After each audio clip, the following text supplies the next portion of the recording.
পাৰত শ্ৰীকৃষ্ণ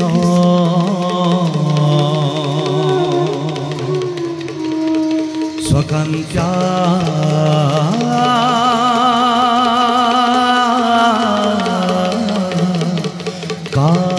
কামকোটিজিতা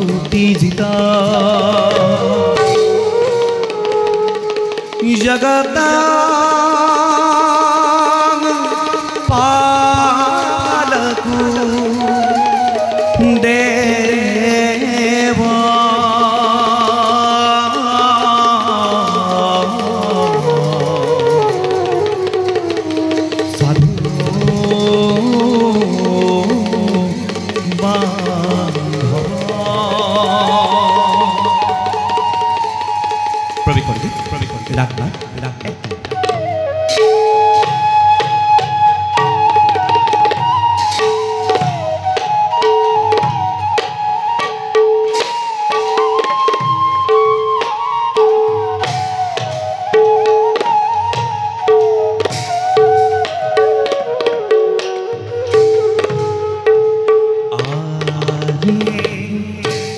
Oh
মহাজগতৰ কল্যাণ সাধন বিশ্ব পালকৰে অভূতপূৰ্ব সংযোজন কালৰ সোঁতত চিৰপ্ৰবাহমান গতিৰে বিশ্ব ব্ৰহ্মাণ্ড কক্ষপথত অবিৰাম গতিত বিদ্যমান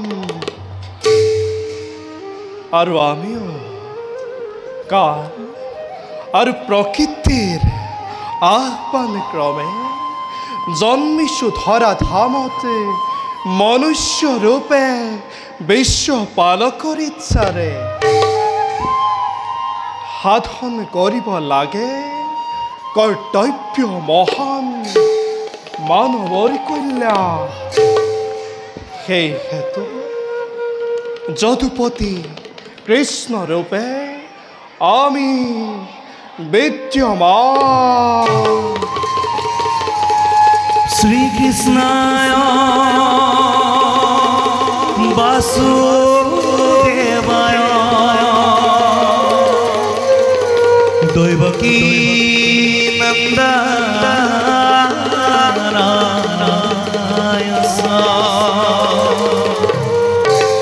নন্দগোপ কুমারায় গোবিন্দায় নমো নমঃ গোবিন্দায় নমো নমো নমঃ গোবিন্দায় নমো নমঃ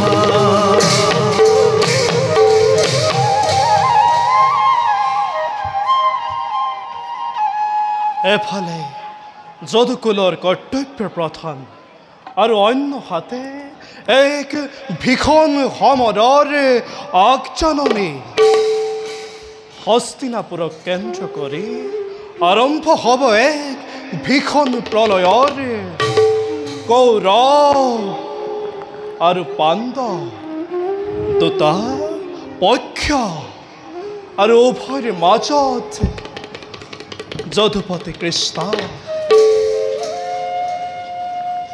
দিব্য দৃষ্টিৰে বলে আমি জানিব পাৰিছোঁ 12 বছৰীয়া বনবাসী জীৱনৰ অন্ত পেলাই যুধিষ্ঠিৰ সমে 4 ভাতৃ আৰু সখী দ্ৰুপদীয়ে মৎস্য ৰাজ্যৰ ৰজা বিৰাটৰ দাস ৰূপে এবছৰ অজ্ঞাত কাল কৰিব যাপন আশ্চৰ্য তেওঁলোকৰ ধৈৰ্যক প্ৰশংসিছোঁ মই চোৱা জগতবাসী শুনা মোৰ কথা ত্যাগ ধৈৰ্যৰ প্ৰতি মূৰ্তিপাণ্ড সত্যবাদিতা গুণ বুদ্ধিমত্তাৰে ভাতৃ স্নেহেৰে আৱৰি আছে পাছতি পাণ্ডুৰ নন্দন ধৰ্মচ্যুত হ'ব খোজা নাই কোনো কাৰণতে সেয়েহে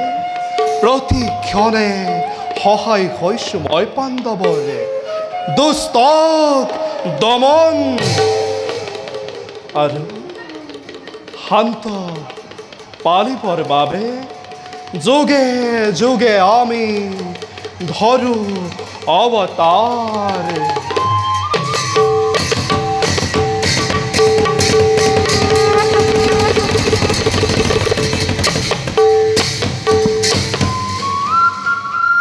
ভক্তাধীন ভগৱান আমি নৰৰূপী নাৰায়ণ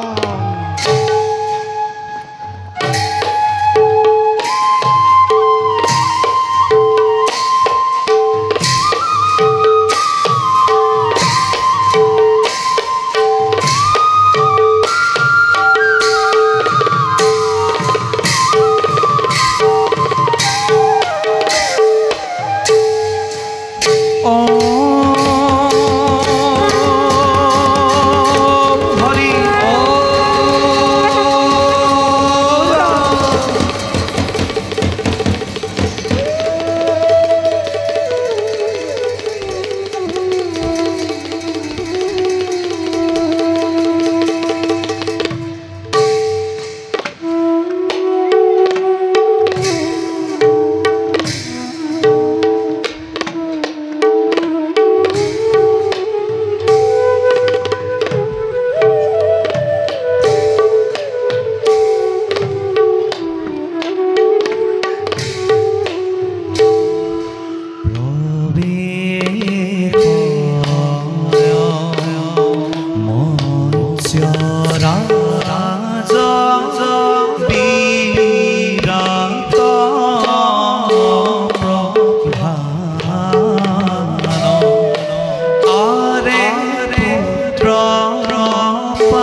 উত্তর পিতা আর পারিখত কঙ্ক মহোদয় মহারাজ আজি মহা আনন্দিত এই মৎস্যরাজ বিরাট মহারাজ কিয় জানি মহোদয় মহারাজ অতি সৌভাগ্যৰ বলে লাভ কৰি আপোনাৰ দৰে বিদ্যানৰ সংগ লভিছো অশেষ তৃপ্তি হৃদয়ৰ কোনোবা কোনো মোৰ শত ধন্যবাদ গ্ৰহণ কৰকে কঙ্ক মহোদয় মহাৰাজ আপনাৰে ধন্যবাদ মই আদৰেৰে কৰিলো গ্ৰহণ মোৰো আজি অশেষ তৃপ্তি মহাৰাজৰ সাক্ষাতে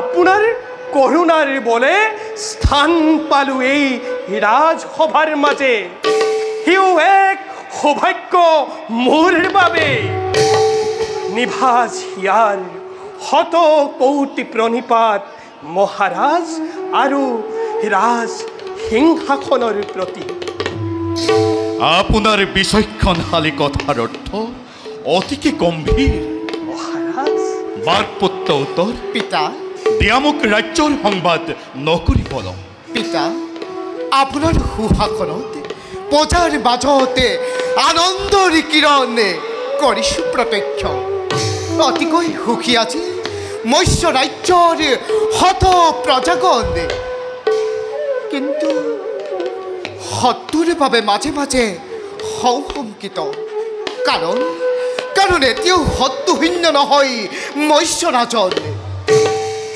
ৰাজ্যৰ শত্ৰু থকাটো একেবাৰে স্বাভাৱিক পুত্ৰ পিতা আমাৰ কৰ্তব্য মাত্ৰ প্ৰজাক শত্ৰুৰ কবলৰ পৰা ৰক্ষা কৰা আৰু অন্ন জলৰ অভাৱ নোহোৱাকৈ একে সুস্থিৰ পৰিৱেশ গঢ়ি তোলা সেয়েহে এই বিষয়ে নকৰো চিন্তা মই আছে মোৰ যোগ্য সেনাপতি কৃষক মৎস্য ৰাজ্যৰ বাবে অতি যোগ্যজন মহাবীৰ মহাপৰাক্ৰমী আৰু তুমি মোৰ পুত্ৰ উত্তৰ পিতা মৎস্য ৰাজ্যৰ ভাবি অধ্যক্ষ পিতা নে কি কয় কঙ্ক মহোদয় মহাৰাজ যোগ্য পুত্ৰ আপোনাৰ উত্তৰ যুৱৰাজ মহোদয় যোগ্য সেনাপতি আপোনাৰ কৃষক মহাপৰাক্ৰমী কিন্তু পাৰিষদ স্বৰূপে দিও এক সমিধান প্ৰত্যেক মুহূৰ্ততে সাজু হৈ থাকিব লাগে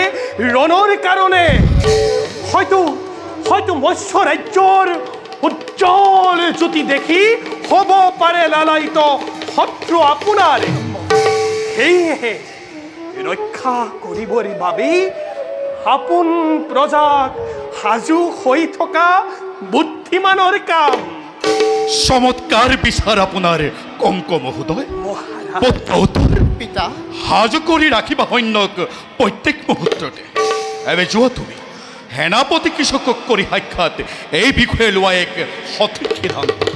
সেয়ে হ'ব পিতা, আপোনাৰ আজ্ঞা পালি কৰ্তব্যত হৈ অগ্ৰসৰ পালন কৰোঁ যুৱৰাজৰ ধৰ্ম। প্ৰণাম পিতা।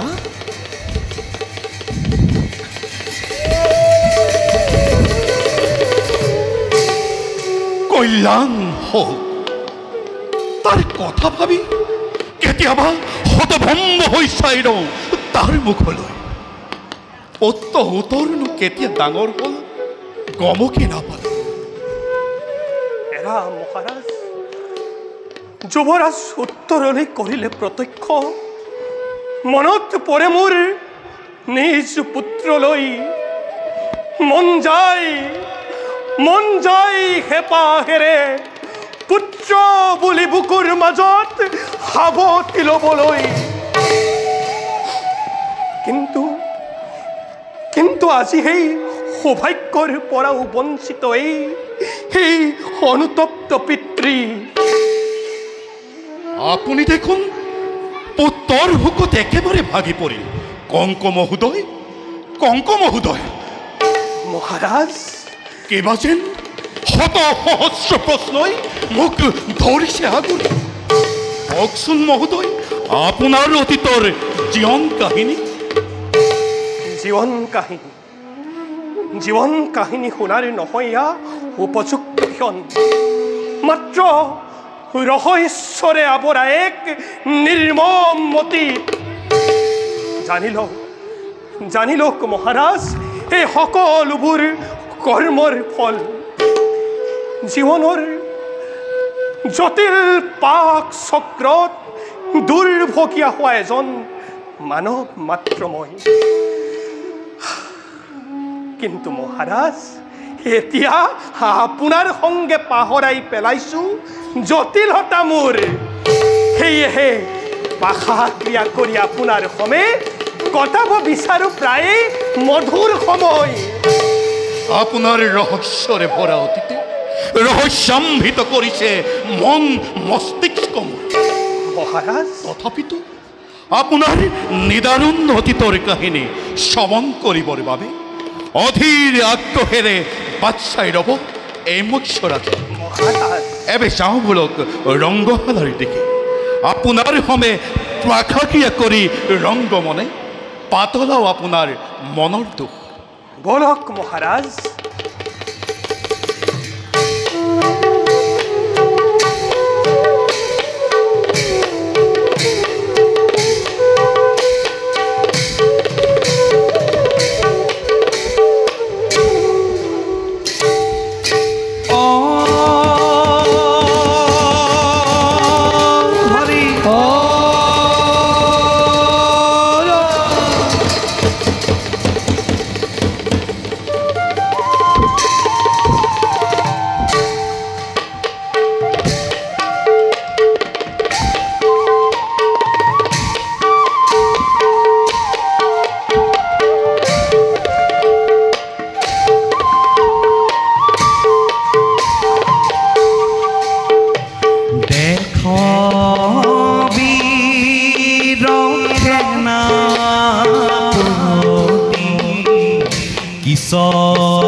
ধীৰ মূৰ্তি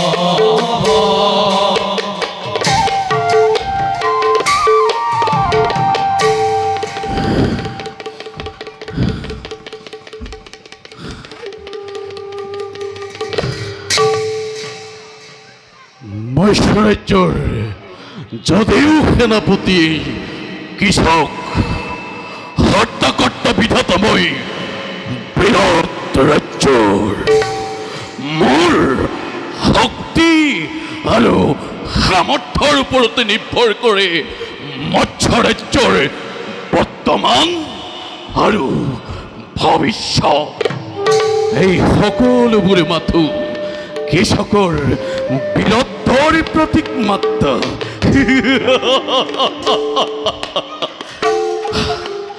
উচ্চাকাংক্ষী কৃষক কিন্তু হোৱা নাই সন্তোষিত এতিয়াও।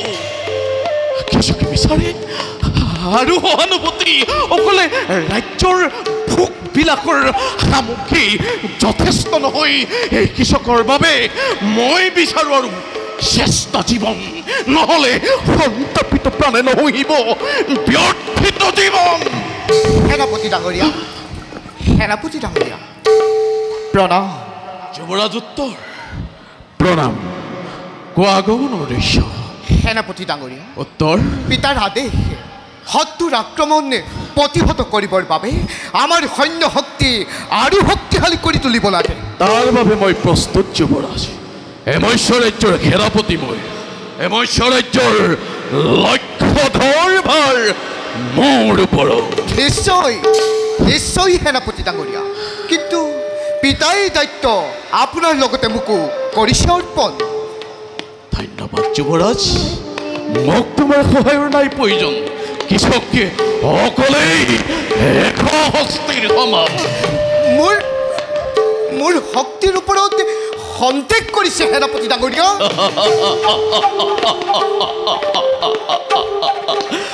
সন্দেহ কৰিবলৈ কি আছে যুৱৰাজ? নিজ গৌৰৱান্বিত কৃষক অৱশ্যে ইচ্ছা কৰিলে শক্তি প্ৰদৰ্শন কৰিব পাৰা তুমি মোৰ ওচৰত। বেছ, সেয়ে হওকে ধৰা অস্ত্ৰ প্ৰত্যক্ষ কৰা উত্তৰৰ বীৰত্ব। সাজু হোৱা যুৱৰাজ।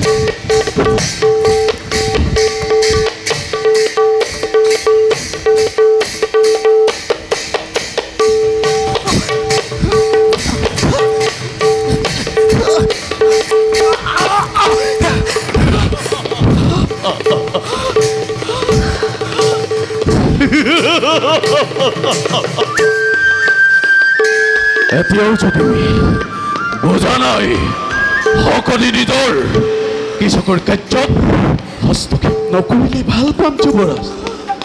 মহাৰাজক জনাবা তোমাৰ ওপৰত ৰাজ্যৰ দায়িত্ব অৰ্পণ কৰাটো তেওঁ ভুল সিদ্ধান্ত। এতিয়াই পৰিত্যাগ কৰা মোৰ কক্ষ। আৰু শুনা, শত্ৰুপক্ষৰ লগত যুঁজিব পৰাকে নিজৰ শক্তি সামৰ্থ্য বৃদ্ধি কৰা। ৰাজ্যৰ সৈন্যৰ কথা চিন্তা কৰাৰ পূৰ্বে ৰাজ্যৰ যুৱৰাজেই যদি দুৰ্বল হয় আৰু তেওঁ হাততেই যদি সৈন্য পৰিচালনাৰ দায়িত্ব অৰ্পণ কৰি যুদ্ধত অৱতীৰ্ণ হ'ব লগা হয়, তেন্তে মৈশ্য ৰাজ্যৰ ভৱিষ্যত তুমি নিজেই চিন্তা যুৱৰাজ। মাটিৰ সুকোমল কোলাতকৈ তুমি কৰাগৈ বিশ্ৰাম।